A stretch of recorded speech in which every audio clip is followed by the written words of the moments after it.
Hi everybody. This is Ryan with Oceans for Everyone.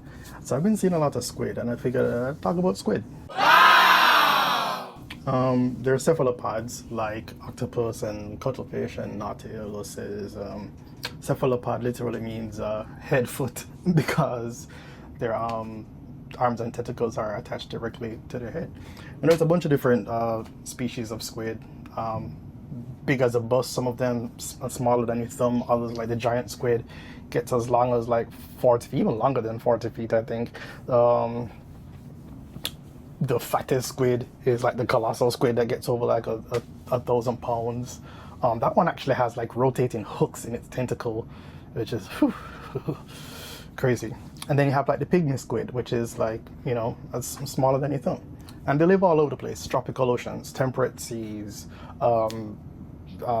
polar waters, coastal waters, deep ocean trenches, all over the place. So like there are some differences and some similarities. The squid will have the 8 arms and the 2 long testicles. Not testicles, tentacles. 2 long tentacles. Long testicles. The squid will have the long tentacles, and the octopus don't have that. And the octopus has a more rounded body, and the squid is more streamlined. And the squid actually have like a internal shell, when the octopus don't. So yeah, but they both of them have like really excellent eyesight. I need to stop. Both of them have like really good eyesight and use jet propulsion for moving around, even though the squid are a bit faster than octopus usually. So what do they eat? What does squid eat? They eat fish, they eat shrimp, they eat crabs, they'll eat small octopus, they'll eat other squid. I'll talk about that later. And for the smaller species of squid, they'll eat plankton and stuff like that.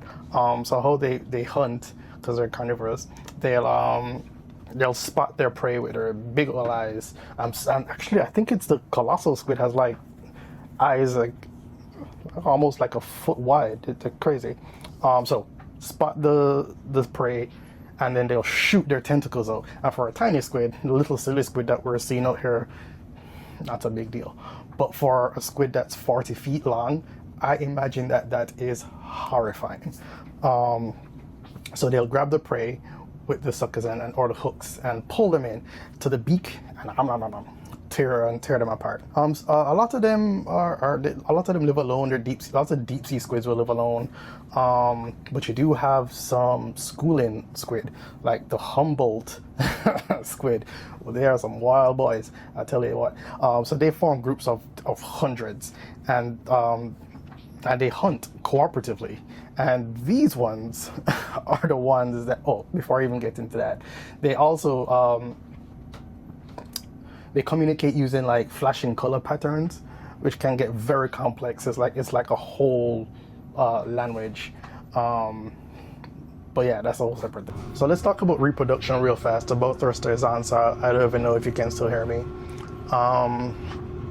So the male squid will carry around packets of sperm called spermatophores.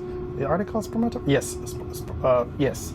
And they'll hand them over to the females. They'll transfer them. Like here's a packet of sperm, and the females, they produce thousands and thousands of eggs and deposit them on the ocean floor or just, you know, in the ocean somewhere. And they usually die after reproduction. I mean, thousands of eggs in this economy. Who's gonna raise those kids? So when they hatch, the young squids are just like miniature versions of the adults, and they don't really receive any parental care. Be like that sometimes. Most squid will reproduce like once in their lifetime, and it's called, I'll look it up.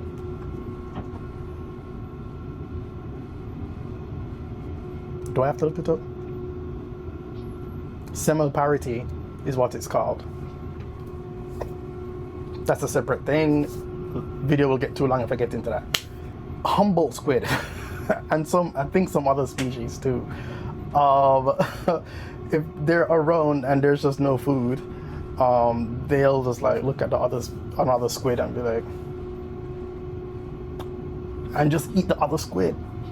Crazy. They're crazy.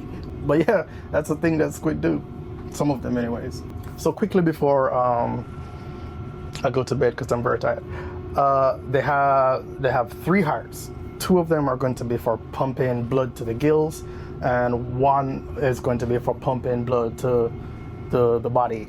And their blood is blue because it's copper based. It's a hemocyanin as opposed to hemoglobin, which is iron based. All right.